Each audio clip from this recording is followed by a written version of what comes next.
ahora como que nos cortamos diciendo, ¿qué le pasa a mi niño que no crece?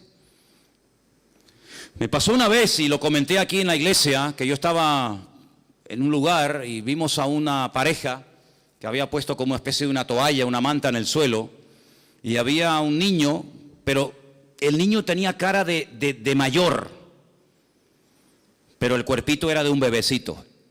Y bueno, el Señor nos dio la oportunidad de hablar un poco con ellos y nos dijeron que el niño tenía una enfermedad y es que no crecía. El cuerpo no se desarrollaba. La cara sí, el aspecto del niño era de un niño mayor, pero sin embargo no crecía. Eso es una enfermedad, eso no es normal, eso no es normal. El apóstol Pablo dice en la carta a los Corintios, concretamente en el capítulo 13 de la primera carta, cuando yo era niño, yo hablaba como un niño. Yo no siempre tuve la voz que tengo ahora. Había una vez en mi vida que yo hablaba así. Pero después ya cambié la voz, ¿sabe? Yo tuve complejos durante muchos años de chiquitito. Yo era el más pequeño en el equipo de fútbol. Yo soy lampiño, yo no tengo pelos. Y cuando yo entraba a las duchas y yo veía aquellos gorilas allí dentro, y entraba yo decía, me daba vergüenza. ¿Sabes lo que hacía? Me cortaba pelos de la cabeza, lo pegaba con cinta adhesiva y me lo ponía bajo el sobaco, para que no se rieran de mí. Si la vida nos va cambiando la voz, la vida nos hace crecer, estirarnos.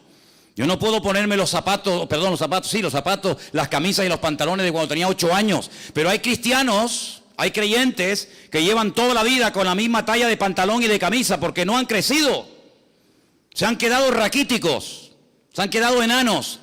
¿Es esto algo nuevo, algo que tiene que ver con el siglo XXI, que es algo de los últimos tiempos? No se equivoque, hermano. Ya en los tiempos bíblicos, en los tiempos de la primera iglesia primitiva, ya había estos problemas. Por ejemplo, el apóstol Pablo, me remito otra vez a la carta a los Corintios, le dice, sois niños en Cristo. No les puedo dar alimento sólido, porque si se le da una chuleta a un niño lo matamos. No puedo compartir con ustedes cosas profundas, no puedo usarles en otros aspectos de la vida. ¿Por qué? Porque os habéis quedado estancados, sois niños, carnales. Y claro, y como sois niños y carnales y no habéis madurado ni crecido, habláis como niños, pensáis como niños, hay celos, hay envidias, hay divisiones. Quítate tú para ponerme yo, porque os comportáis como auténticos niños, aunque lleváis toda la vida en la iglesia. Y también cuando uno lee la carta a los hebreos, pues también encontramos palabras como ya es tiempo de dejar los rudimentos y avanzar hacia la perfección, y comer comida sólida. Y es una tragedia cuando hay creyentes que no quieren crecer, están ahí tranquilos, ahí en su asiento un año y otro año y está bien, yo vengo, pero esa no es la voluntad de Dios.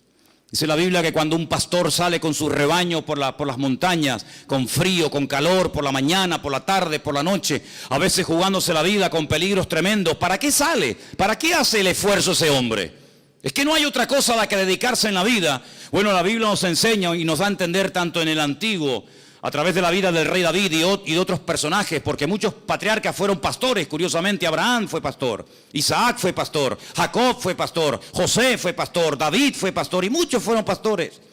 Y el esfuerzo que hacían era para poder ver que ese rebaño les daba leche, o les daba corderitos o cabritos, o les daba lana, o les daba algo, pero nadie se está sacrificando año tras año, día tras día, pasando frío y hambre y jugándose la vida por nada.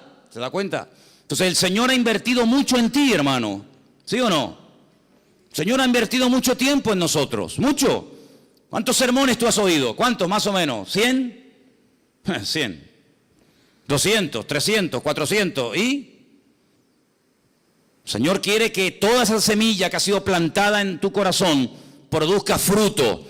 ¿Y qué dice el Señor? ¿Qué dice el Señor de un árbol que no da fruto? ¿Qué hay que hacer con el árbol que no da fruto? Según el Señor. Cortarlo. Y si lo dejamos para que decore, no, es que no hay objetos decorativos en el reino de Dios. En otros aspectos sí, pero en la iglesia nadie es un objeto decorativo. Vamos a poner el púlpito aquí, una plantita y al hermano al lado, así, quietito, sin moverse. No hay objetos decorativos en el reino. Dice el Señor que llegó a maldecir el Señor Jesucristo a una higuera porque daba un aspecto pero eran falsos. Estaba cargada de hojas, Y se acercó y dice la Biblia que la maldijo porque tenía hambre y no había fruto en ella. Dijo, ¿para qué queremos una higuera que no dé fruto? Está inutilizando la tierra y impide el crecimiento de otros árboles. Alguien le dijo, bueno, vamos a darle otra oportunidad, vamos a abonarla, bueno, ok, una oportunidad más. Pero si no da fruto, me la cortan y la tiran al fuego. Así de claro.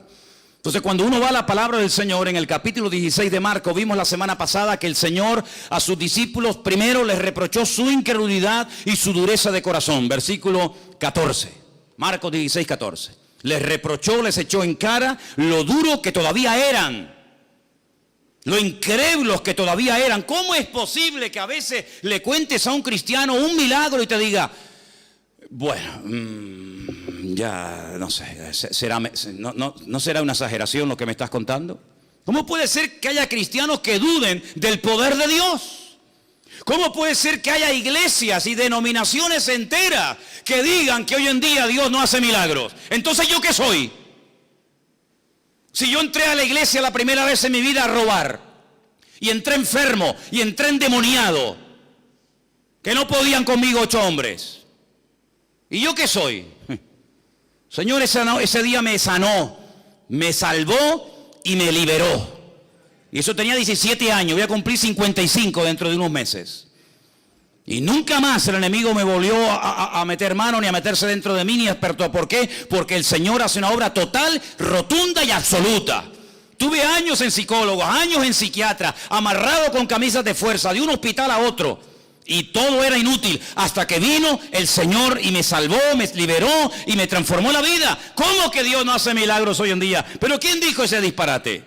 Lo que pasa es que no los hace a través de tu vida, ni tú los ves, porque tú eres un incrédulo, que tienes la cabeza así de gorda, llena de Biblia, pero tu corazón está seco, porque no tienes comunión con Dios. Y el Señor, cuando va a su palabra, nos dice, prediquen el Evangelio. Pero espere un momento. Pero cuando usted predica el Evangelio, cuando usted obedece y pone en práctica la palabra, dice, señales seguirán. Las señales siguen. No es que usted tiene que ir detrás de las señales, no, yo no sigo ni señales ni sigo a nadie, yo sigo a Cristo. Y dice la Biblia que el bien y la misericordia tienen la orden de parte del Creador de seguirme hasta el fin del mundo.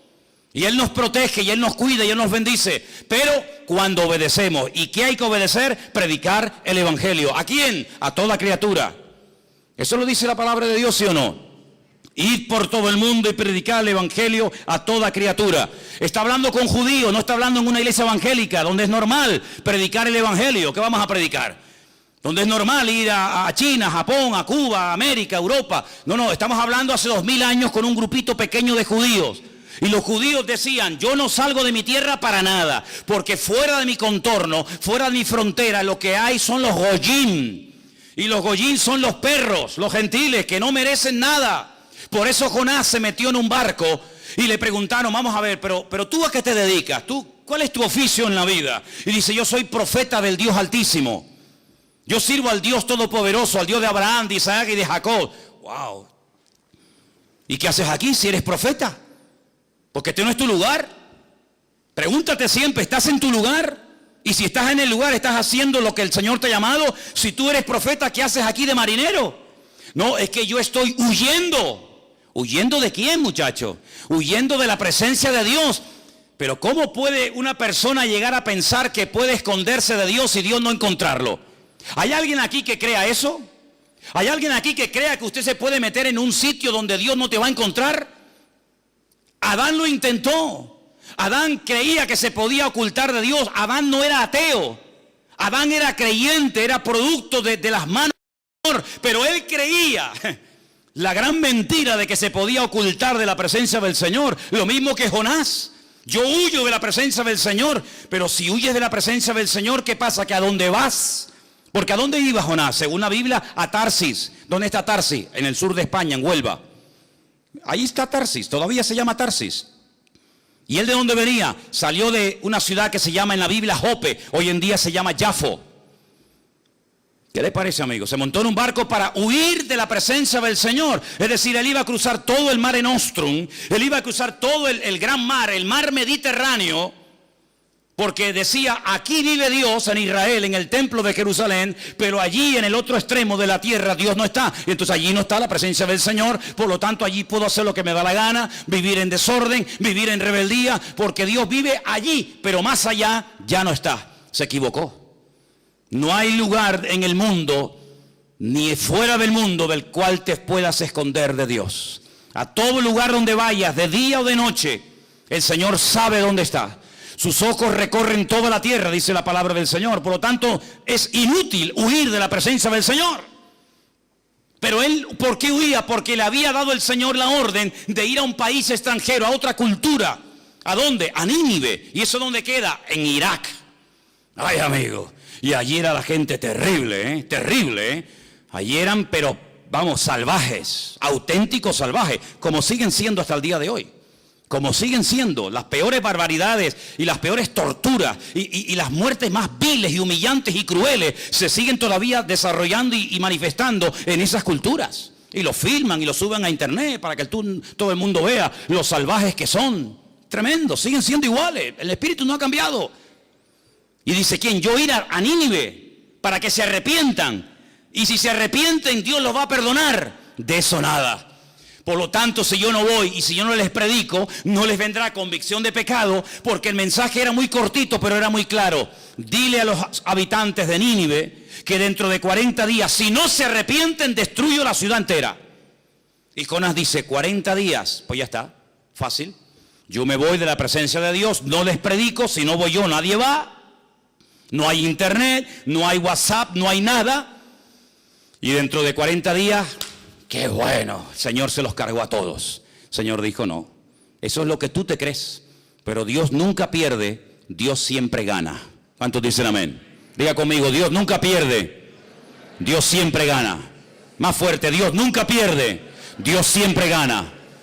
Que te tiran por la borda y prefieres morir ahogado, no te lo crees ni tú, querido. Yo no sé silbar, pero si supiera, trágate a este. Ya verás cómo le quito la tontería. Cuando él se metió dentro de aquel submarino, dentro de aquel enorme pez, y comenzó a sentirse mareado, y una noche, y 2 noches, y 3 noches, dijo, Dios mío, sí voy, cuenta conmigo, allá voy. Pero fíjate tú, prefería morir antes de dar su brazo a torcer. Que no, ¿a que sí? Porque Dios nunca pierde, Dios siempre gana. Y vas a ir, quieras o no quieras. Así de claro. ¿Y qué pasó con Pedro? Porque eso fue en el Antiguo Testamento. Y Pedro, conociendo al Señor, viviendo con el Señor, Señor, lo que tú me pidas, ¿sí? Vete a casa de Cornelio a predicar el Evangelio. ¿A casa de quién?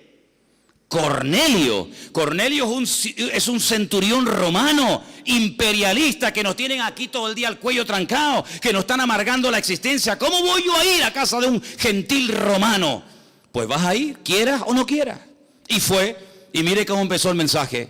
Ustedes saben cuán abominable es para un judío entrar a la casa de un gentil. Qué presentación más hermosa. Es como si yo dijera esta tarde, la verdad es que yo no tengo ningún deseo de verles las caras a ninguno de ustedes. La verdad es que yo estoy aquí por obligación, porque tengo que predicar, pero yo por mí me mandaría a mudar y lo dejaría todo. Pero vamos a ver, pero este hombre que está diciendo, este hombre se le fue la olla. Así empezó Pedro el mensaje, así empezó. Porque no entendía que gente fuera de su cultura, de sus esquemas, entendieran el Evangelio. Pero el Señor ya lo había dicho, id por todo el mundo y predicad el Evangelio. Es decir, que desde el principio el Señor viene hablando acerca de que Él tiene un plan general. Y en ese plan entra la salvación de todas las naciones de la tierra. Porque Dios quiere que todos los hombres procedan al arrepentimiento y que todas las naciones se salven y conozcan a su Hijo Jesucristo a través de su palabra. ¿Cuántos dicen amén? Pero dice la palabra de Dios que en un principio no era así, no había necesidad de predicar el Evangelio ni nada a nadie. ¿Por qué? Porque el único que conocía al Señor y se llamaba Adán. Adán era un hombre perfecto, tan perfecto que ni sudaba, no tenía frío, no tenía calor. Algunos dicen, bueno, pero si no iba a morir porque también era un ser eterno, porque Dios lo creó eterno, porque la paga del pecado es la muerte, y si no había pecado, no había muerte, ¿dónde iba a caber tanta gente? Si se iban a comenzar a reproducir y uno y otro y miles, ¿dónde va a caber tanta gente desde los tiempos de Adán hasta hoy en día? Oye, ¿por qué te crees tú que Dios creó tantos planetas? ¿Para tenerlos vacíos? ¿Qué sentido tiene haber creado miles, millones de planetas para tenerlos vacíos? No, Dios creó todo eso para ir poblando todo el universo, para que todas las naciones, para que todo el universo conociera del poder de Dios, pero ustedes lo han echado todo a perder, porque habéis pecado. Y ahora las cosas han cambiado radicalmente. Ya no va a volver a ser nunca más como antes. Ahora vas a sudar, ahora vas a tener frío, ahora van a tener dolores, ahora le va a doler por aquí, le va a doler por allá. Ahora se van a levantar los padres contra los hijos contra ellos mismos. Ahora va a ser todo diferente. Cuando vayas a sembrar te vas a pinchar la mano, porque nacerán cardos y espinos. Aquellos animales con los que te entretenías y jugabas, ahora se te van a volver en tu contra. Ay, amigo, todo ha cambiado. Claro, es que cuando uno peca, cuando uno desobedece a Dios, todo cambia. No puede permanecer todo igual. La paga del pecado es la muerte. Y Adán comenzó a experimentar en su cuerpo, en su mente, en su alma, en su espíritu, en su familia, en sus hijos, en todo. Comenzó a notar las consecuencias del pecado. Pero Dios a un hombre le da una promesa. Y ese hombre se llamó Abraham, más tarde Abraham. Y le da una promesa.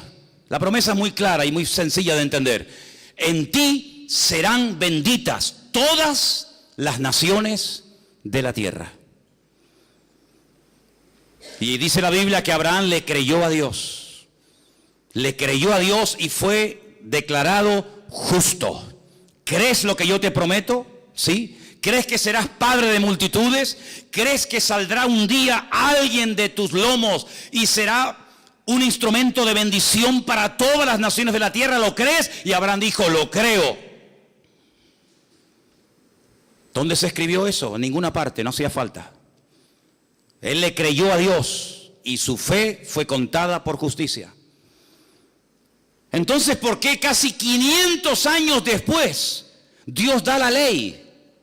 Si ya había dado la promesa y Abraham la había creído, ¿para qué tuvo que dar la ley? ¿Qué sentido tiene? Porque Abraham no necesitaba leer la Biblia. Abraham oía a Dios y lo entendía. Vas a ser padre, amén.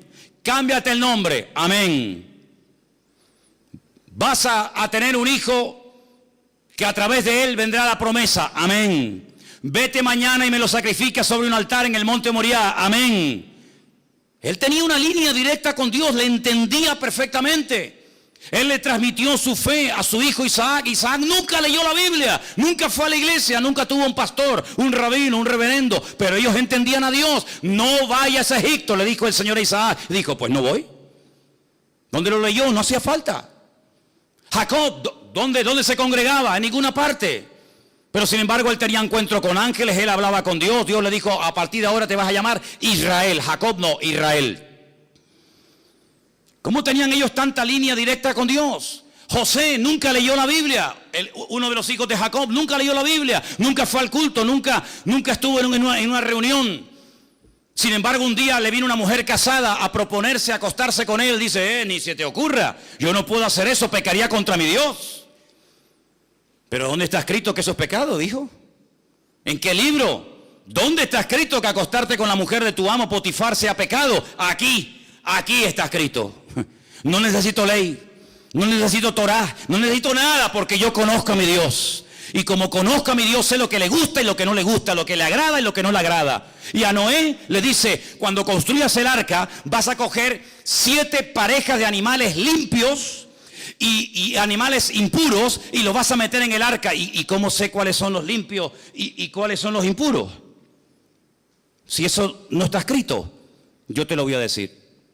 Entonces hubo un tiempo, hubo una generación, hubo un grupo de personas minoritarias que tenían un nivel de comunión, un nivel de santidad, un nivel de relación con Dios tan elevado que no necesitaban que nadie les predicara, que no necesitaban Torah, que no necesitaban ley ni mandamientos ni nada. Entonces la pregunta la vuelvo a hacer otra vez, ¿para qué Dios la dio?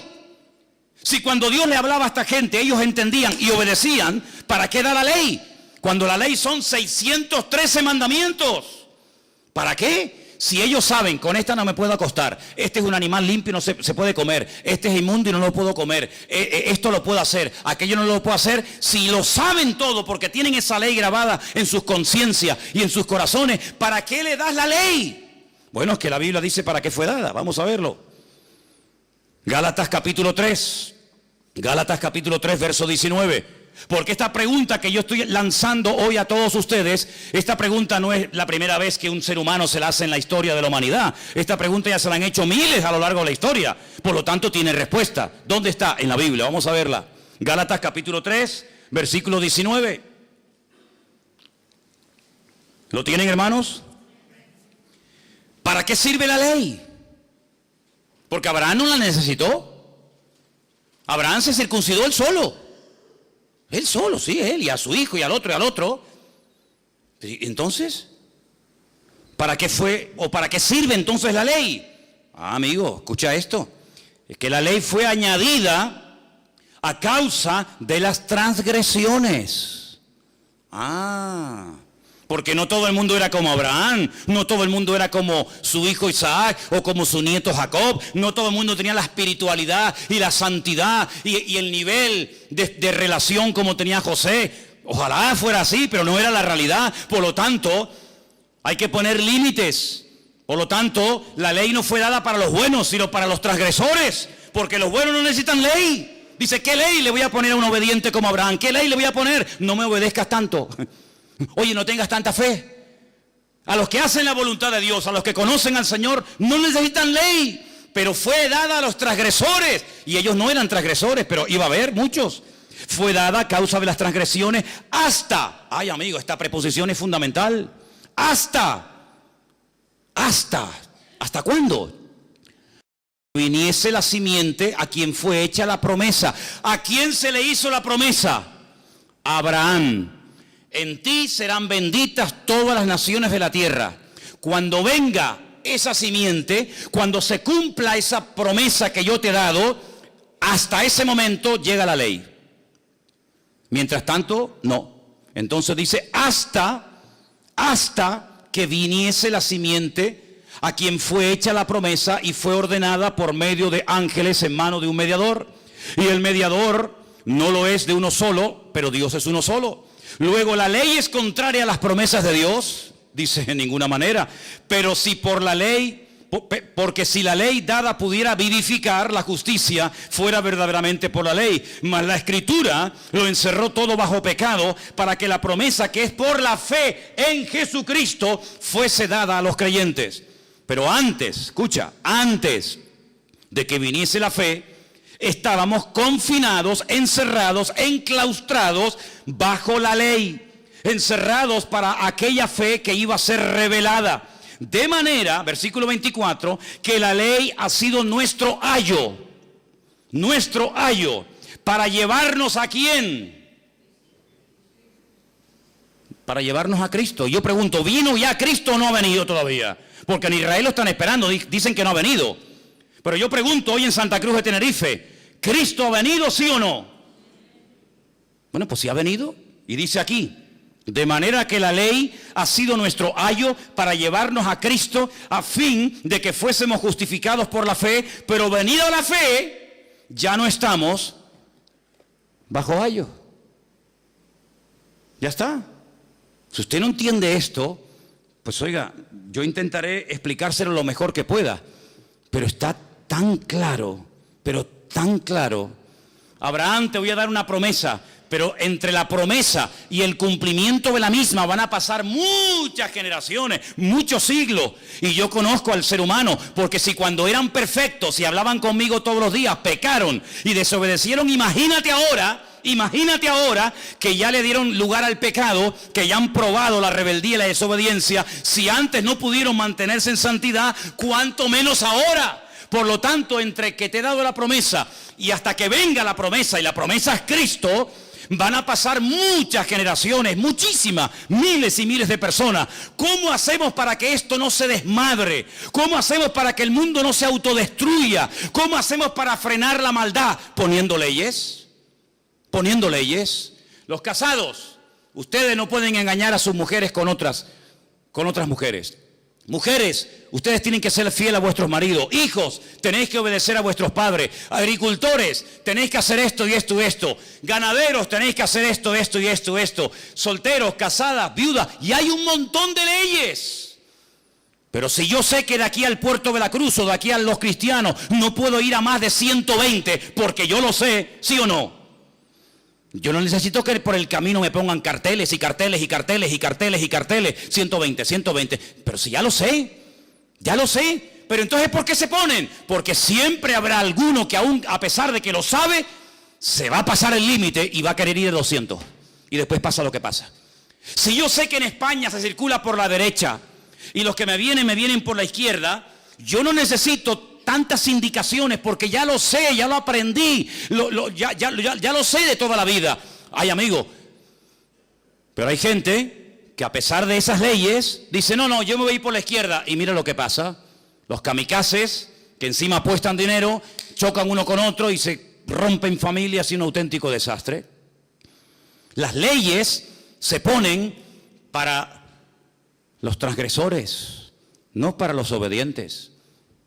Si usted ama a su esposa, usted no necesita poner un cartel en la puerta de su casa, no cometerás adulterio. Es que yo ya lo sé, José lo sabía, sin necesidad de ley. Pero dice la Biblia que el Señor dio la ley para parar, para frenar, para poner un coto, porque ellos vivían rodeados de amorreos, filisteos, jebuseos, cananeos, y aquellos eran un desmadre, un desorden de países. Comían de todo, se mataban unos a otros. Bueno, era terrible lo que esa gente hacía. Si yo cojo a mi pueblo de la esclavitud en Egipto y los meta a vivir con esta gente, se van a pudrir como ellos, se van a terminar matando unos a otros. Entonces pongo leyes. Por ejemplo, ¿por qué los judíos tienen la obligación o tenían la obligación en aquel tiempo de sacrificar en el altar animales como por ejemplo corderos, ovejas, bueyes? Porque eran los animales sagrados del enemigo. Y entonces, ¿qué es lo que hacía? No, de sagrado nada, aquí el único sagrado es el Señor. Y puso leyes para marcar una diferencia, para que ustedes sean un pueblo diferente, que habla diferente, piensa diferente, viste diferente, actúa diferente. Pero el que sabe cómo soy yo, no necesita leyes. El que sabe cómo soy yo, como el caso de mi amigo Abraham, como el caso de José, y como el caso de otros personajes, ellos saben cómo tienen que vivir, porque tienen comunión conmigo, pero ustedes, la mayoría, que no tienen comunión conmigo ni la quieren tener, yo a ustedes les tengo que meter leyes y leyes y leyes y leyes, y esto no, y esto no, y esto no. Y la ley, escúchame bien, no hay misericordia, no hay clemencia en la ley, no existe. Te para el guardia civil y usted va a 200 y le dice carnet de conducir, papeles del vehículo, no sé qué, no sé cuánto, y usted le dice, mire, ¿y no me podría perdonar? No. ¿Por qué? Porque la ley dice que usted se ha pasado el límite de velocidad y según la ley yo lo tengo a usted que multar. ¿No hay misericordia? No. ¿No hay clemencia? No. Y como le dijo una vez un hermano que venía conmigo en el coche, le dice, y si sigue hablando y protestando, también le voy a poner otra multa porque veo que no llevaba el cinturón de seguridad puesto, así que mejor estése calladito. Pues le van a caer todas encima. ¿Qué le parece, amigo? Entonces la ley tuvo un objetivo temporal, transitorio. Primero, poner freno, poner limitaciones al desmadre, a la carnalidad del hombre.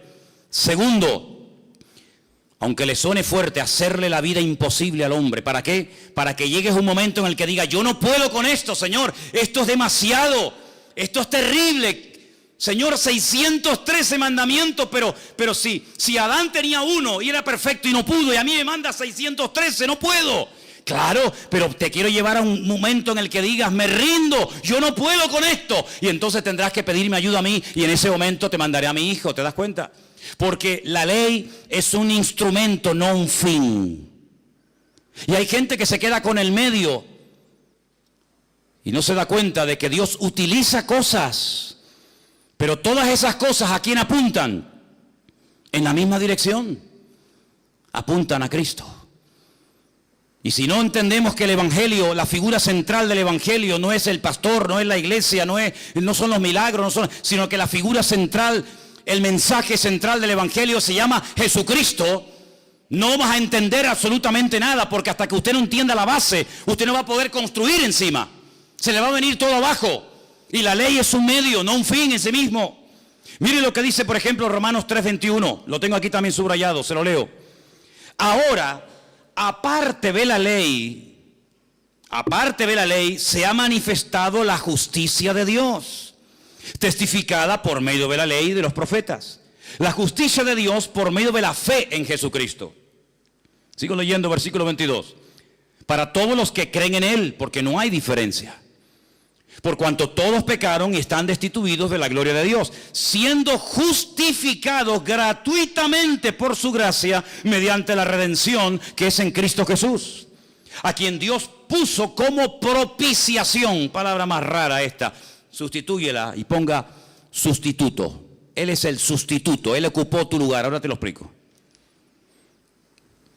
Nuestra propiciación por medio de la fe en su sangre, para manifestar su justicia a causa de haber pasado por alto en su paciencia los pecados pasados, con la mira de manifestar en este tiempo su justicia, a fin de que Él sea el justo y el que justifica al que es de Jesús, de la fe de Jesús. ¿Dónde está puesta la jactancia? ¿Dónde está? Dice aquí, queda excluida. ¿Por cuál ley? ¿Por la de las obras? No, sino por la ley de la fe. Concluimos pues que el hombre es justificado por la fe sin las obras de la ley. Esto no lo he escrito yo, Y esto no se escribió ayer a la noche para el mensaje de hoy. Esto lleva 2000 años escrito. Conclusión, que el hombre es justificado por la fe sin las obras de la ley. Es decir, que si yo no cumplo la ley, yo me puedo salvar. ¿Cómo?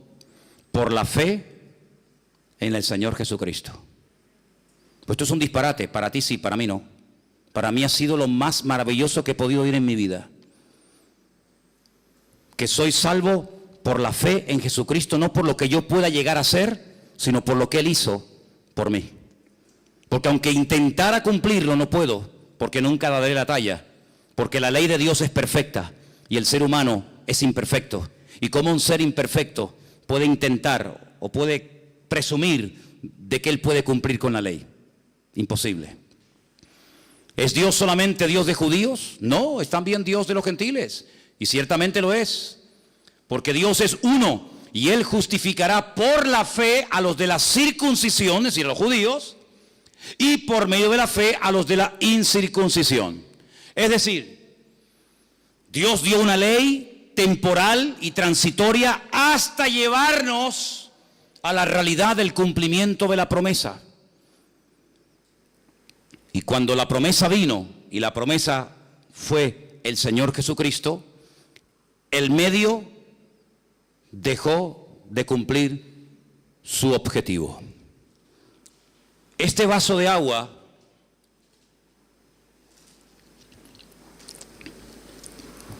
es simplemente un medio para depositar en él agua. Pero el valor no está en el vaso. El valor está en su contenido. Y para poder transportar de un lugar a otro el agua, no lo puedo llevar en la mano. Lo tengo que llevar en un recipiente. En este caso, el vaso o la botella. Pero cuando yo bebo el agua, ya el vaso no tiene ninguna razón de ser. ¿Qué es más importante, el contenido o el continente? ¿Qué es más importante, el medio o el fin? ¿Qué es más importante, aquello que se utilizó para llevarme a Cristo o Cristo que fue el cumplimiento de aquel medio por el cual Dios estableció la ley? Decide tú, tienes que decidir. Nosotros tenemos la capacidad de elegir el tipo de vida que vamos a llevar delante del Señor. Bueno, y entonces, ¿qué pasa con los mandamientos de la Biblia? Me refiero a los del Antiguo Testamento. Vamos a poner un ejemplo y vamos a proponer en esta tarde el cumplirlos a rajatabla. Voy a llevarles, por ejemplo, a dos versículos, Éxodo 23 y Levítico 23, ¿vale? Vamos a hacer la prueba. Éxodo, repito, 23:14. Y el otro es Levítico 23 también. Los dos capítulos 23. Vamos a ver. Vamos a ver. A ver qué nos conviene más. Éxodo capítulo 23. Dije que es versículo 14. Vale, vamos para allá. 23:14. 3 veces en el año me celebraréis fiesta. 3 veces en el año me celebraréis fiesta. Halloween, Semana Santa y Navidad. ¿No? Eso no dice aquí. Pero que dice que hay 3 fiestas en el año que tengo que celebrar. Vamos a ver cuáles son. La fiesta de los panes sin levadura guardarás. 7 días comerás los panes sin levadura, como yo te mandé en el tiempo del mes de Abib. El mes de Abib, ¿cuál es ese mes? ¿Cuál es el mes de Abib?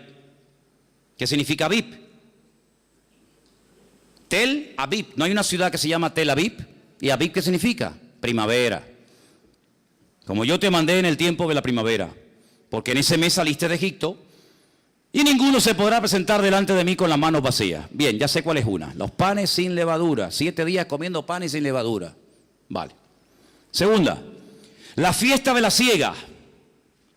Bien.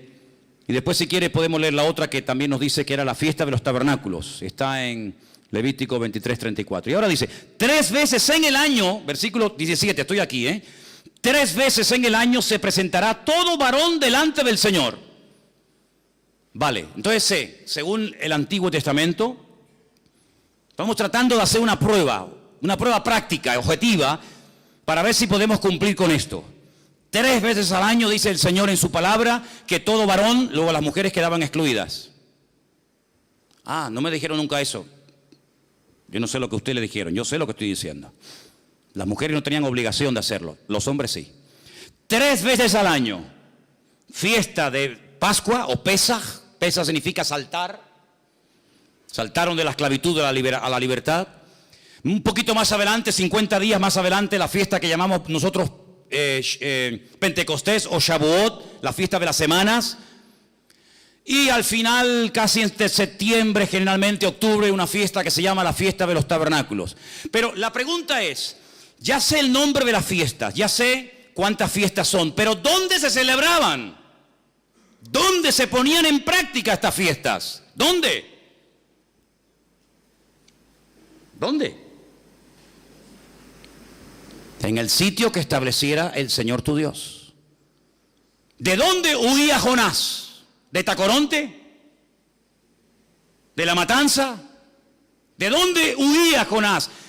Él huía de Jerusalén, huía de Israel, porque en la mentalidad del judío se les metió hasta en los tuétanos que Dios vive en el templo de Jerusalén. Por eso yo cuanto más me aleje de Jerusalén, más me alejo de la presencia de Dios. Mira, hasta el día de hoy, hermano, escuchen bien esto. Hasta el día de hoy en Israel está la creencia de que el mundo son como grandes círculos concéntricos. Cuanto más lejos vivas de Jerusalén, más lejos vives de Dios. Si tú vives dentro de Israel, estás más cerca de Dios. Pero si vives en el norte de Israel, no estás tan cerca de Dios como el que vive en el centro de Jerusalén. ¿Por qué? Porque en Jerusalén era donde vivía el gran rey, no donde vive, donde vivía el gran rey. Pero dentro de Jerusalén había una montañita, un monte llamado el monte Moriah, y dentro del monte había un edificio, y dentro del edificio había 2 habitaciones, y dentro de ese edificio había una en particular pequeñita, que era el Santo Santorum, el lugar santísimo, donde estaba allí el arca de la alianza, y donde entraba una vez al año, en el día del Yom Kippur, el sumo sacerdote. Ese era el hombre que vivía más cerca de Dios. Los demás vivían, depende, a 4 kilómetros de Dios, a 5 kilómetros de Dios, a 8 kilómetros de Dios. Esa era la mentalidad. Esa era la mentalidad que había. Y el Señor dice, me celebraréis estas 3 fiestas anuales donde yo lo dijere, donde yo lo estableciere. Bueno, venga, va. A ver, tubillete.com. Vamos a sacar billetes para poner esto en práctica. Estamos ahora en la fiesta de la... ¿Cómo es? La fiesta de la Pascua. Muy bien, venga, tubillete.com. Mañana sacamos un billete, salimos desde Tenerife Sur, paramos en Madrid o en Barcelona y de ahí cogemos otro avión y nos vamos a Tel Aviv. Llegamos a Tel Aviv, cogemos la guagua y nos vamos a Jerusalén. Cuando lleguemos a Jerusalén decimos, oye, una pregunta. ¿El monte Moria aquí dónde queda? Pues claro, uno se imagina el monte Moria como las cañadas del Teide, ¿no? El monte Moria es un monte muy chiquitín, que lo han aplanado encima para poder construir. Y entonces llegas y te dicen, no, el monte Moria está dentro de la ciudad vieja de Jerusalén. Venga, nos metemos por donde entramos, por la puerta de Damasco, que la conocen muchos de ustedes, que hemos ido allí. Venga, entramos por la puerta de Damasco, Empezamos a darnos codazos con todo el mundo porque es una calle abarrotada, cruzamos todo el barrio árabe, follón tremendo, llegamos al control militar. Allí nos quitamos las chaquetas, los bolígrafos, los móviles, todo, y ya pasamos del barrio árabe al barrio judío. Ya estamos allí estamos en el muro de los lamentos, en el Cóctel Hammurabi, el muro occidental, ¿vale? ¿Y ahora qué hacemos? ¿Dónde está el monte? Está allá arriba. ¿Y cómo subimos? Bueno, como tú no eres musulmán, tú no puedes subir por cualquier parte. Solamente hay una puerta de acceso, una escalera de madera de acceso para los no musulmanes, y es esa. Entonces tienes que ponerte en la cola, no se te ocurre llevarte una estrella de David, una cruz, una Biblia, porque te prenden fuego allí mismo. Entonces tienes que hacer una cola enorme, enorme, y cuando llegas arriba y cruzas el puente de madera, y llegas allí arriba y dices, Salem Aleikum, Aleikum Salam, Alhamdulillah, Shukra. Vamos a buscar el templo.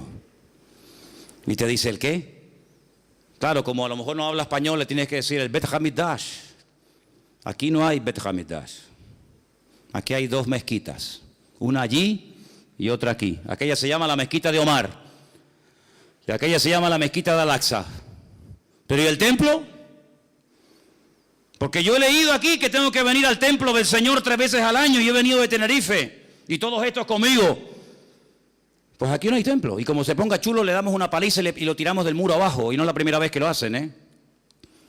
Entonces me vengo a Tenerife frustrado porque digo, Señor, no puedo cumplir tu palabra, Señor. No puedo.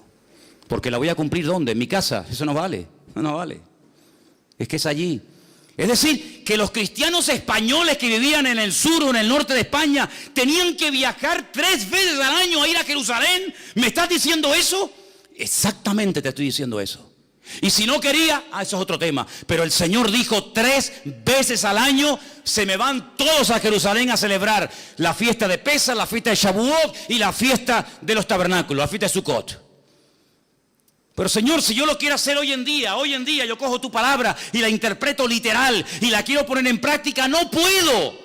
Y si no hago las cosas como tú me has dicho, ¿qué hago entonces? Bueno, pues si no puedes hacer las cosas como yo he dicho, no las hagas, porque para hacerlas mal mejor que no las hagas. Pero ¿y entonces cómo hago? Bueno, entonces lo que tengo que ir a la Biblia a buscar una respuesta a mi incertidumbre, a mi problema. Señor, ¿qué hago? Y ahora me encuentro que la Biblia dice, vuestra Pascua es Cristo. Amigo, que mi Pascua es Cristo. Ajá. Yo soy vuestra Pascua. Por eso mi paz os dejo, mi paz os doy. Y a donde vayas, te puedes estar tranquilo, porque si vives en el sur, en el norte, en América, en Oceanía o donde sea, en Cristo, lo que no puedes cumplir, aunque quieras, porque no se dan las condiciones, ya lo has cumplido si tienes a Cristo viviendo dentro de tu corazón. Ay, amigo, ¿os dais cuenta cómo Cristo es todo? ¿Te das cuenta cómo Cristo destaca por encima de todo? Es como cuando un alpinista está días y días y se esfuerza y lucha y oxígeno y esto y aquello. No ve nada, está luchando para llegar a una cumbre y cuando llega por fin arriba, ¡ay, amigo! Desde arriba se ve una panorámica alucinante, se ven todos los picos, se ve a lo mejor en el fondo otro continente, se ve, yo qué sé, el mar. Pero para poderlo ver todo, tienes que subir. Por eso dice la Biblia que hasta que no subamos, hasta que no levantemos en alto al Señor Jesucristo, no vamos a entender nada. No vas a entender nada, porque los mandamientos del Señor tienen condiciones. Y si no se dan las condiciones, no se puede poner en práctica el mandamiento. No te puedes inventar una Biblia a tu manera, a tu estilo. No se podían hacer sacrificios en las casas. Eso quiere decir que yo no puedo hablar de la Pascua en mi casa. ¿Quién ha dicho eso? ¿Quién ha dicho que no? ¿Quién ha dicho que no podemos hablar en la iglesia o en la escuela dominical o en el culto de jóvenes o donde sea de cualquier otra fiesta? No estoy diciendo eso. Lo que estoy diciendo que si usted quiere hacer las cosas decentemente y con orden, como Dios manda, aunque quisieras, no puedes. Porque de los 613 mandamientos, más de 418 giran en torno a la construcción del templo. Ahora mi pregunta es esta. ¿Dios no tiene poder para que se levante el templo en Jerusalén ahora mismo? Cuando le dijo, Pilato al Señor, ¿no me hablas? ¿No me contestas? ¿Tú no sabes que yo tengo poder para...? Y el Señor como diciéndole, pero si yo hago así, amigo, yo hago así, me vienen aquí 1.000.000 de ángeles a defenderme. ¿Qué estás diciendo? Claro que el Señor podría ahora mismo hacer así, ¡bum!, y arrasar todo lo que hay allá arriba y construir el templo. ¿Pero por qué no lo hace? Pues porque no le da la gana. ¿Por qué no quiere? Porque el Señor permitió que lo destruyeran. Y el Señor hasta este momento, hasta este minuto, ha impedido que se vuelva a reconstruir. Para que ya no esté vuestra vida girando en torno a un edificio de piedra, sino que vuestra vida sea una vida cristocéntrica, centrado no en un templo, no en un lugar, no en un país, sino que vuestros ojos estén enfocados en Cristo. Y por eso Pablo dice, si habéis, tú sabrás si habéis o no, si habéis resucitado con Cristo, poner la mira, ¿dónde? ¿Dónde tengo que mirar? ¿A dónde mira el musulmán cuando ora? A la Meca. ¿A dónde mira el judío cuando ora? A Jerusalén. ¿Y a dónde mira el cristiano cuando ora? ¿A dónde miro? A Jerusalén no, a la Meca no. ¿A dónde miro? Poner la mira en las cosas de arriba y no en las de la tierra, donde Cristo ha resucitado, y poneros con Él en lugares celestiales en Cristo Jesús. Ay, amigo, es que no me habían hablado así, que no es mi culpa que no te hayan dicho eso. Pero hoy en día nuestra vida no gira en torno a una fiesta, no gira en torno a un hombre, no gira en torno a un medio, sino gira en torno al Rey de Reyes y Señor de los Señores. Y sin Él no lo tenemos nada, y con Él lo tenemos todo. ¿Cuántos dicen amén y le dan un aplauso al Rey en esta tarde? ¡Gloria a Dios! ¡Y a su nombre! ¡Y a su nombre! Eso es lo que es el Evangelio. Eso es el Evangelio. Aunque quisieras hoy a muerte dar tu vida por cumplir los mandamientos de la Torá, no puedes. No puedes. Por eso están insatisfechos continuamente. Por eso han tenido que decir, bueno, y si ahora no podemos orar 3 veces al día o presentar nuestro sacrificio, y no podemos subir al templo, y no podemos, ¿qué hacemos? ¿Qué hacemos? Y ahí se levantaron los rabinos a lo largo de la historia y escribieron una enciclopedia gigantesca, enorme, llamada el Talmud. Ay, amigo. ¿Y qué es el Talmud? Pues es la creación de la Mishnah y la Gemara, la Totafot y la Hagahá. ¿Eso qué es? Tradiciones y mandamientos. Y el Señor dijo, recorréis tierra y mar para ganar a un prosélito. Y una vez que lo ganáis, le ponéis tanta presión y tantas cargas encima que lo agobiáis y lo convertís en 2 veces más hijo del infierno que antes, pero vosotros ni con un dedo las movéis. Que Dios no vino a ponernos cargas, Dios vino a decir, los que estáis cargados y trabajados, abusados espiritualmente, hartos de la vida, venid a mí y descansad, y yo os haré descansar, dice el Señor. Para eso vino Cristo. Y ahora podemos entender cosas tan sorprendentes que rompen los esquemas de la época y hoy en día, como por ejemplo aquella mujer que dice que la sorprendieron en el mismo acto de adulterio. Bueno, hermano, yo entiendo que la pillaron con las manos en la masa. Ahora, si usted es mujer y está cometiendo adulterio y te pillan, quiere decir que pillan a uno y al otro, ¿o no? ¿O con quién está cometiendo usted adulterio? ¿Con la silla? ¿Con quién? No, te hemos pillado. Y no sacaron una foto porque no pudieron. Entonces cogen a la mujer y al hombre, cogen a la mujer y la llevan al Señor. Y le dicen, según nuestra ley, fíjate tú dándole clases de ley al Señor. Dándole clases de ley al Señor. Cuando esta Biblia que tengo en mi mano es la palabra escrita de Dios, lo que Dios hablaba, lo que salía por su boca, aquí se escribió, ¿sí o no? Pero entonces Cristo, ¿qué era? Era la palabra hecha carne.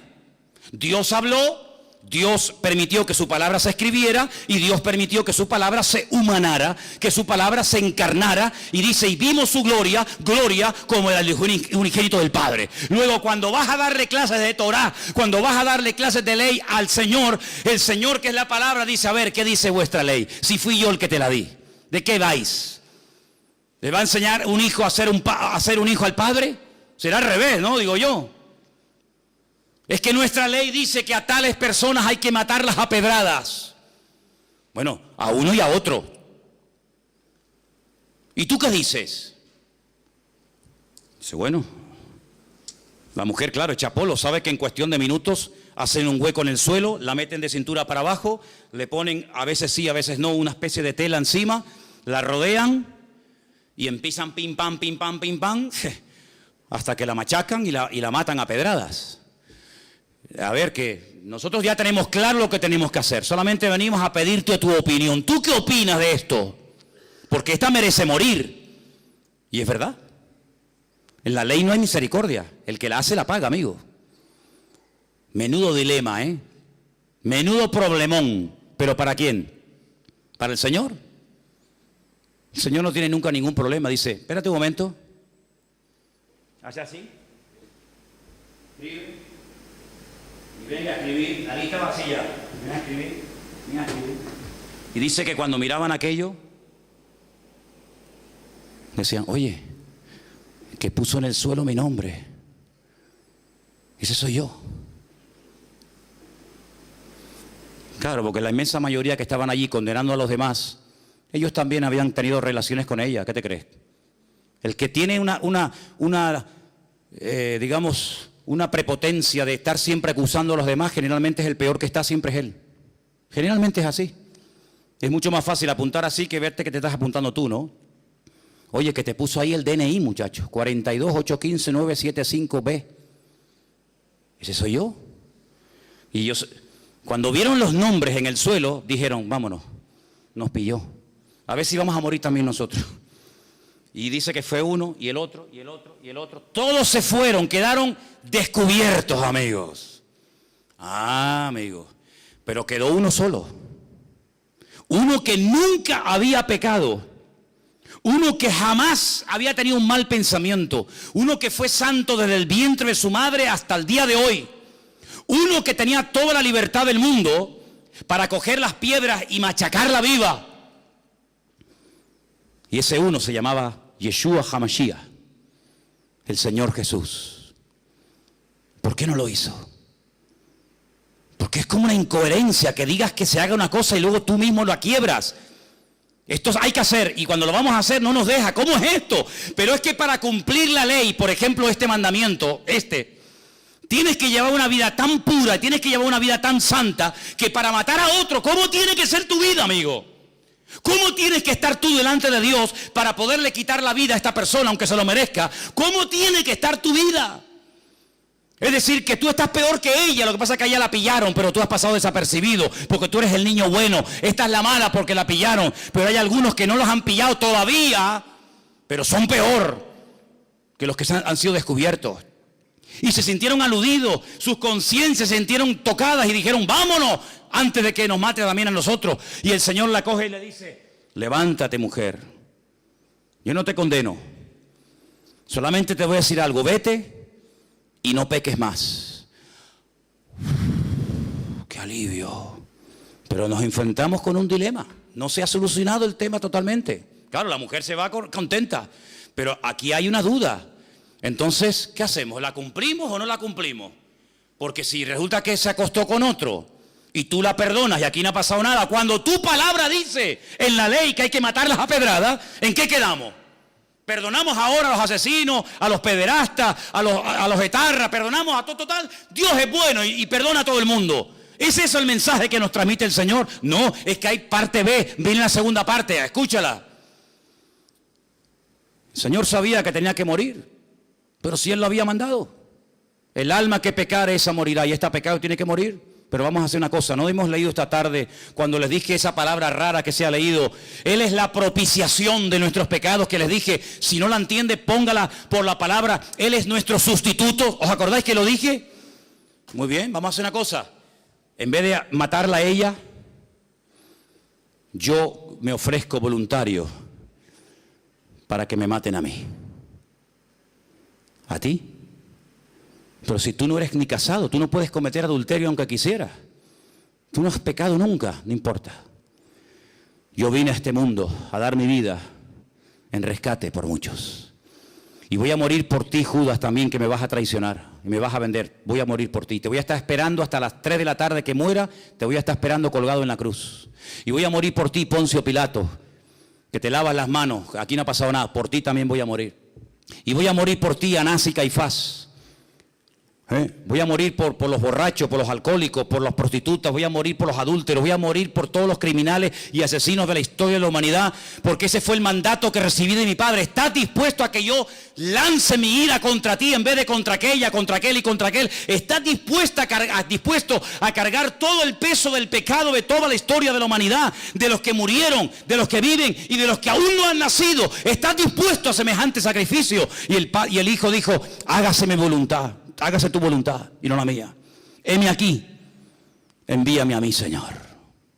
Entonces, cuando Cristo muere por esa mujer y por todos y cada uno de nosotros, cuando Él resucita, una mujer se lo encuentra y lo va a abrazar y dice, espera un momento, espera, no me toques todavía porque aún no he subido. Aún no he subido, aún no he ido a la presencia de mi Padre a decirle, Padre, mira, lo hice todo como tú me pediste, mira. Me traspasaron, me acribillaron, me torturaron, me escupieron, me hicieron de todo. Y el Padre acepta la sangre de su amado Hijo Jesús, le da unas vestiduras nuevas. Cuando se presenta al Señor y entra en aquella habitación donde están llorando y asustados y muertos de miedo, como hemos leído esta noche, dice, Shalom Alejem, paz a vosotros. Ya no tienen que tener miedo de nada ni de nadie, porque vengo con un mensaje de mi Padre, y es que le ha perdonado los pecados a todos ustedes. Así como a Adán, Dios le dijo, fuera, fuera de mi vista, fuera del jardín del Edén, porque has pecado, le has hecho más caso al diablo que a mí, y no mereces estar conmigo. Ahora lo que se perdió en Adán, lo recuperamos en Cristo. Y Cristo dice, ni se te ocurra ir en tu propia justicia, que yo cumplo la ley, que ni se te ocurra, porque no sales vivo de la presencia de mi Padre.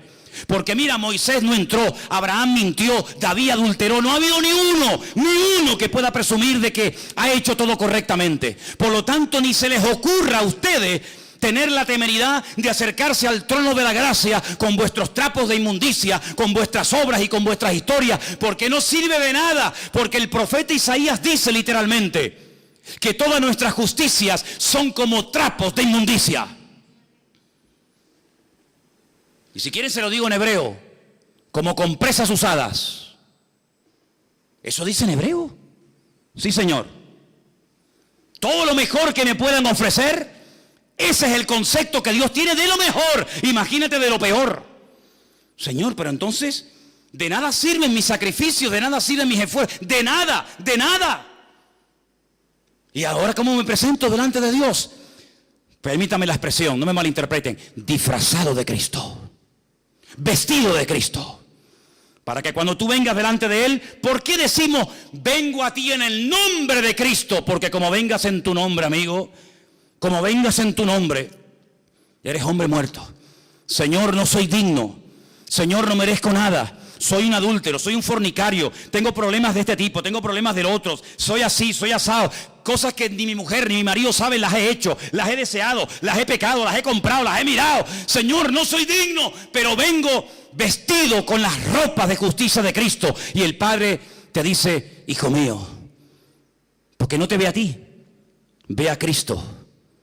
Y como ve a Cristo que cumplió la ley y dio la talla y su sangre nos ha limpiado de todo pecado, ahora podemos dormir en paz y vivir en paz, aunque no haga nada. Pero ¿cómo que no haga nada? No, que ya no tengo que hacer nada, porque ya todo lo hizo Él. Si usted quiere el vasito, toma el vaso. Pero el Señor dijo, ¿tú no te das cuenta que este vaso fue traspasado de generación en generación? Abraham se lo dio a Isaac, Isaac se lo dio a Jacob, Jacob se lo dio a José, José se lo dio al otro, y fue pasando de generación en generación. Y dice, ¿y cuándo vamos a poder beber? ¿Cuándo vamos a ver el cumplimiento de esto? Y llegó Cristo y dice, del vaso del que yo bebo, vosotros también beberéis. Y no entendieron en ese momento nada, pero vieron personas que sí entendieron el mensaje. Lo entendieron mucho más claro que los religiosos, porque el espíritu religioso embota la mente. El espíritu religioso fanatiza al pueblo. El espíritu religioso esclaviza la mentalidad de la gente. Y por eso los religiosos eran capaces, terrible hermano, de ver a una pobre mujer, 18 años asistiendo al culto y no le hacían ni caso, porque está enferma y encima es mujer. Pero Cristo entró a la sinagoga y le dice, mujer, ven para acá, quedas libre de tu enfermedad. Y se enderezó y comenzó a glorificar a Dios. Y veía un leproso y decían los judíos, uy, un leproso, uy, que me contamina y me tengo que ir a mi casa de una semana sin poder entrar al templo. Ni loco me acerco yo a un leproso. Y el Señor hacía así y lo tocaba. ¿Qué va a manchar, qué va a contaminar al Señor? Un leproso nada lo puede contaminar, porque Él es bendito y santo por los siglos de los siglos. Amén. ¿Cuántos dicen amén? Y por eso fue una sinagoga y le dijo a un ciego, mira, sé libre de tu enfermedad. Y al otro lo sanaba y al otro no sé qué. Y claro, luego venían, bueno, pero no puede ser. Vamos a ver, es que hoy es Shabbat. Hoy es Shabbat. ¿Y? Es que el Shabbat no se puede hacer esto. ¿Cómo que no? ¿Quién dijo eso? No, es que ya. ¿Y quién te sanó a ti? Yo no sé cómo se llama. ¿Y cómo te sanó? No, me puso barro en los ojos y me mandó al estanque de Siloé, que está en la otra punta de Jerusalén. Yo he estado en el estanque de Siloé. ¿Te acuerdas, Carmen, cuando nos metimos por abajo? Que por poco te mueres allí, ¿eh? Un estanque enorme, kilómetros por debajo de tierra. Lo mandó a la otra punta. ¿Por qué no lo mandó al estanque de Betesda, que está allí pegadito? Porque los judíos decían que un judío no podía caminar más de 1000 metros, más de 1050 metros en día de reposo. Por eso ustedes van a encontrar en la Biblia camino de un día de reposo. ¿Y cuánto es un camino de un día de reposo? 1050 metros. Pero si me voy al estanque de Siloé, entre que voy y vengo, hay más de 1050 metros. Por eso los judíos le dijeron, ese hombre que te dio esa orden no es bueno, es un pecador, porque ha quebrantado el día de reposo. Y dice este pobre hombre que no tenía mucho conocimiento de la palabra, mira, si es bueno, si es malo, si es pecador o no es pecador, ni lo sé, ni me interesa. Yo lo único que sé, que yo era ciego y ahora veo. Y ustedes con toda su parafernalia no me habéis podido ayudar en todos estos años. Y este hombre vino y en un segundo me cambió la vida. Hasta que tú no entiendas que el Evangelio ha superado con creces todos los medios, todos los vasitos, todos los instrumentos que ha utilizado el Señor, vas a ser un esclavo de cosas. No toques, eso no se puede hacer, eso no se puede mirar, eso no se puede ir. Y el Señor dice que ha venido para darnos libertad cuando conocemos la verdad, y la verdad se llama Cristo. Por eso en esta iglesia predicaremos toda la vida que teniendo a Cristo lo tenemos todo. ¿Cuántos dicen amén? Hay iglesias, lo sé, soy consciente. Llevo ahora 34, 35 años de pastor. Conozco todos los pastores de estas islas. Los conozco, sé cómo se llaman, cómo se mueven. Incluso algunos que ni son pastores, pero ellos dicen que lo son. Y en algunas iglesias, si usted no paga el diezmo, está bajo maldición. Y la gente se asusta. Y si usted se va de esta iglesia, usted va sin la bendición. Y si usted no habla en lengua, no se va al cielo. Y venga condenación, y venga condenación. Mi Señor no vino para amargarle la vida a nadie. Mi Señor vino para dar libertad a los cautivos. Hoy estarás conmigo en el paraíso, hijo. Pero sin dar el diezmo. ¿Cómo se va a salvar sin dar el diezmo? Sin hablar en lengua, sin ayunar, sin evangelizar a nadie, así, por la buena. Hoy estarás conmigo en el paraíso. ¿Pero qué ha hecho este hombre? Nada. Es que no puede hacer nada. El que lo está haciendo soy yo. Y como yo lo voy a hacer bien, yo te ofrezco el paraíso y lo que haga falta. Pero hay algunos que están empeñados, porque son ignorantes y quieren seguir siendo ignorantes, que es lo peor, que hay que hacer esto, que hay que hacer aquello, que hay que hacer tal, que hay que hacer tal, que hay que hacer no sé qué, y que hay que hacer no sé cuánto, y que hay que hacer que te he demostrado con la Biblia, o no te enteras. Te he demostrado con la Biblia que aunque quieras cumplir la ley no puedes, hombre, te lo estoy diciendo. Entonces no sigas R que R con lo mismo, no sigas R que R con lo mismo, hombre. No se puede cumplir la ley, no se puede cumplir la Torá, no se puede cumplir bajo ningún concepto. Hay un laxus que ha quedado ahí suspendido y es el tiempo de gracia en el cual dice el Señor, ahora prediquen el Evangelio, abren los ojos a la gente, que entiendan que no es a través de este medio, que no es a través de aquel, que hay un solo camino, un solo mediador y tiene nombre, se llama Jesucristo. ¿Cuántos dicen amén? Entonces si usted viene a esta iglesia y quiere dar el diezmo, que no lo quiere dar, a mí me da igual si usted da dinero o no da igual de dinero, me da igual. Si muchos de ustedes cuando estaban en el mundo yo estaba predicando el Evangelio, si yo no vivo de lo que la gente da, yo vivo por fe porque sé que mi Señor es mi pastor y nada me faltará. Si usted habla en lengua, pues me parece bien. Mire, es que yo no quiero hablar en lengua. Pues no hable, mijo. A mí me da igual si usted habla o no habla en lengua. Es que a mí no me gusta ayunar, pues no ayune. Es que yo no puedo venir a la oración por la mañana, pues no venga. Pero entonces esto que es un libertinaje, no. Es la libertad gloriosa de los hijos de Dios. Es vivir tranquilo.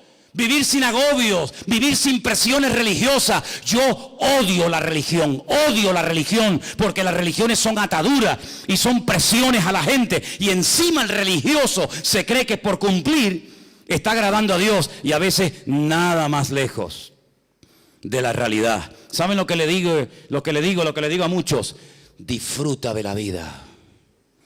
Disfrute de la vida. Hermano, ¿y si yo no me levanto a las 6 de la mañana y si oro a las 10? ¿Qué? El Señor a las 10 está ocupado, no lo puedo atender. Nunca he entendido eso. Está bien levantarse temprano y orar, yo no tengo nada en contra de eso. Pero si mañana quiere dormir una horita más, ay Señor, perdóname. ¿Por qué?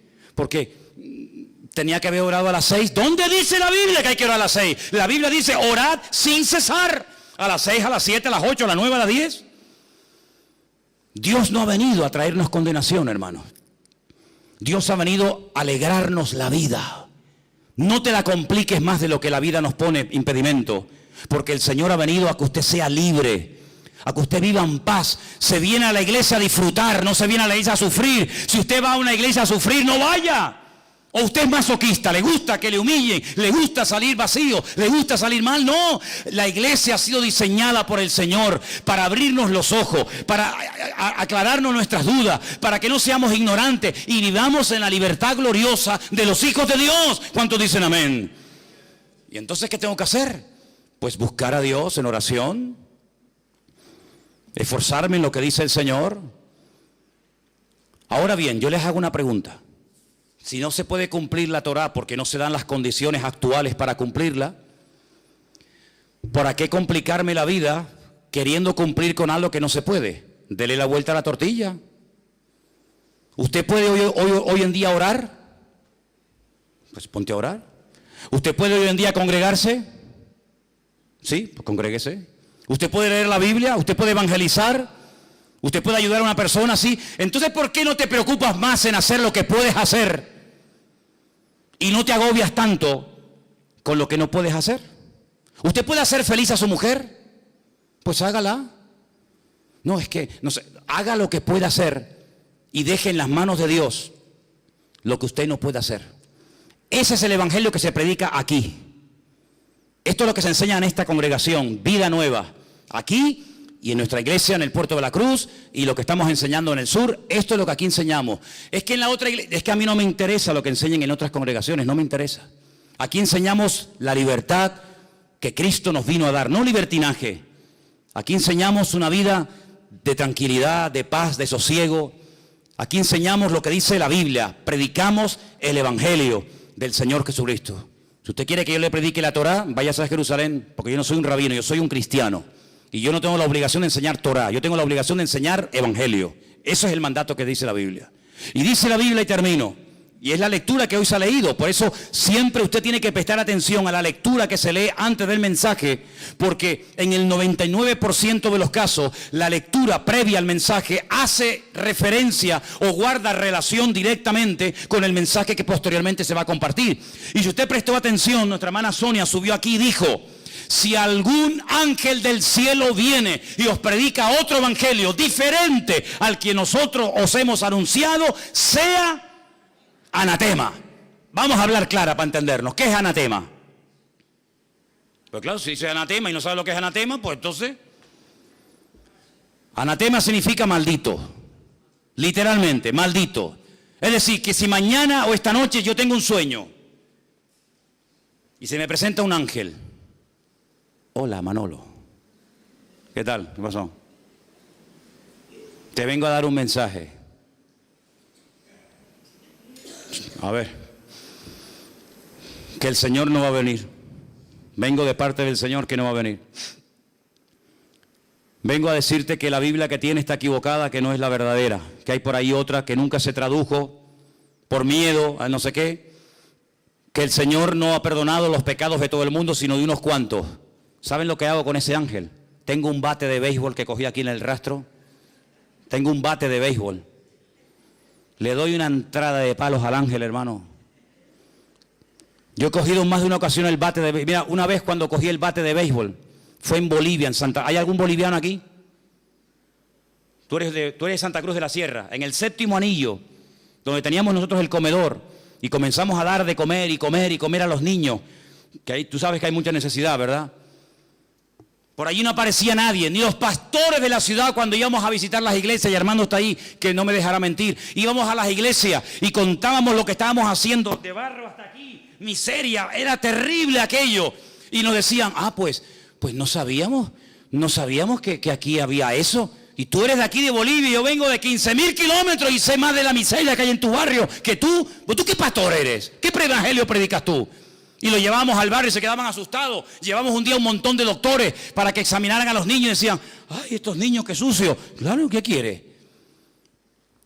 A los pocos días de estar allí predicando el evangelio y de haber inaugurado un comedor, hicimos una campaña evangelística y el barrio contento, bueno, la gente venía, era aquí una pasada. Ay, amigo, me dicen unos niños, hay por allí unos señores que también están como ustedes repartiendo folletos y Biblia. Y digo, ¿sí? Pero si aquí nunca ha venido nadie, ¿dónde están? Y me fui, ¿y saben quiénes eran? Ya saben, ¿no? Los testigos de Jehová. No habían ido nunca en la vida, pero ahora que veían que la gente venía a escuchar la palabra, ahora ellos también venían a repartir comida, ahora ellos también venían de bueno. ¿Sabe lo que hice? Me da igual lo que usted opine, ¿eh? Me da exactamente igual. Ya a las alturas que estoy, me fui, cogí un palo así, me acerqué a los testigos de Jehová y le dije, mira, sinvergüenza, aquí estas criaturas han estado pasando hambre y frío y miseria. Y habéis sido incapaces en toda vuestra vida de haber venido aquí. Y ahora, porque veis que dando comida la gente viene a ver el evangelio, ahora vienen. Te doy 2 minutos para que desaparezcan del barrio. Como no se vayan del barrio, me lío a palos con ustedes y me quedo solo. Y los saqué a todos del barrio. No fueron más en el tiempo. Yo no sé si fueron después, pero mientras yo esté aquí, aquí no entra un demonio de esto, utilizando malamente la palabra para... Y los saqué, bueno, no, gracias a Dios no tuve que darle ningún garrotazo a nadie, pero estuve dispuesto a darlo. Porque el Señor Jesucristo un día entró al templo y le dijo, ustedes son unos sinvergüenza, que utilizando la bondad del pueblo, que quieren beneficios al Señor, ahora vienen aquí y ponen unos precios abusivos y están convirtiendo mi casa de oración en una cueva de ladrones. Pero yo digo, ¿y cuántas cuevas de ladrones hay hoy en día? Que afuera pone iglesia no sé qué, iglesia no sé cuánto. Hermanos queridos, hay que espabilar y hay que darnos cuenta de que el evangelio ha venido para darnos libertad. ¿Usted quiere vivir en esa libertad? Bienvenido sea. ¿No quiere vivir en la libertad de Cristo? Bueno, pues que Dios le bendiga.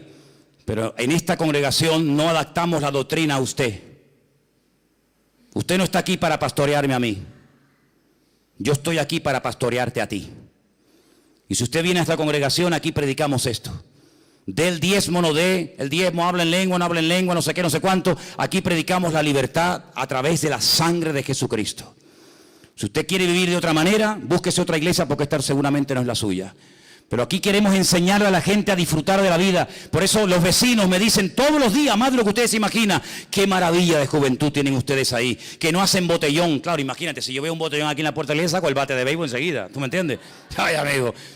Ahí se quedan hasta las tantas, no fuman, no beben, no hacen nada malo, no hacen nada bien. La gente alucina con estas criaturas, la gente alucina con esta gente, aunque a veces también con el sonidito se pasan un poco, pero bueno, ojalá todo fuera eso, ¿eh? Porque hemos enseñado 15 años seguidos, año tras año, uno detrás de otro, que en Cristo hay libertad. Y como en Cristo hay libertad, no lo cambiamos por nada ni por nadie. ¿Cuántos dicen amén? Así que quiero que cierres tus ojos y digas simplemente, gracias Señor, porque tú has venido para hacerme libre. Aleluya. Tú has venido para hacerme libre y en esa libertad que tú me has dado, de esa no me muevo. De esa libertad yo no me muevo. Y dele gracias a Dios que hay un lugar en esta isla que es un auténtico oasis en medio de tantas tinieblas. Ocean waves call out my name, hyenas laugh, it's all a game. Zebras run in stripes they play, adventure see today.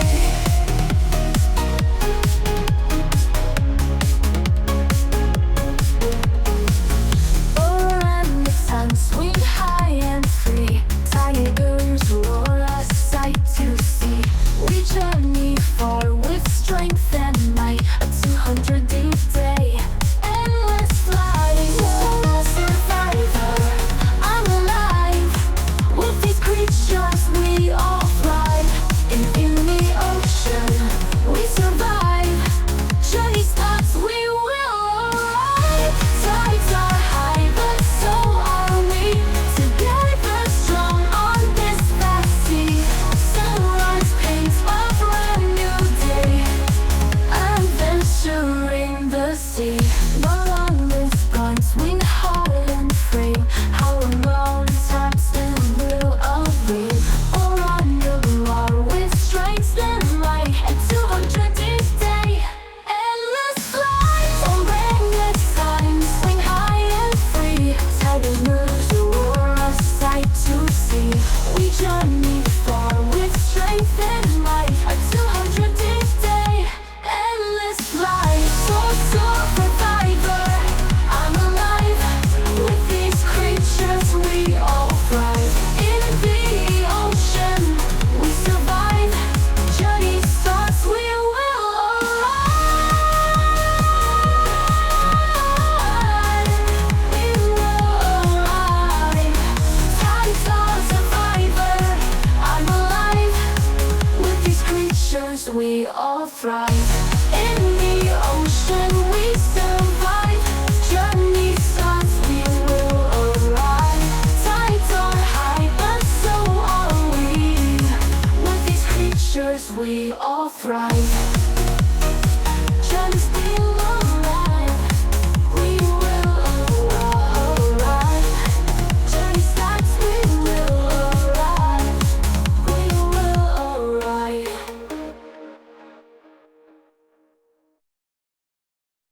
Tides are high, but so are we. Together strong on this vast sea. Sunrise paints a brand new day. Waves crash loud, the wilds display. Bond with nature, love and trust. It's just us, yeah, it's just us. Yeah, it's just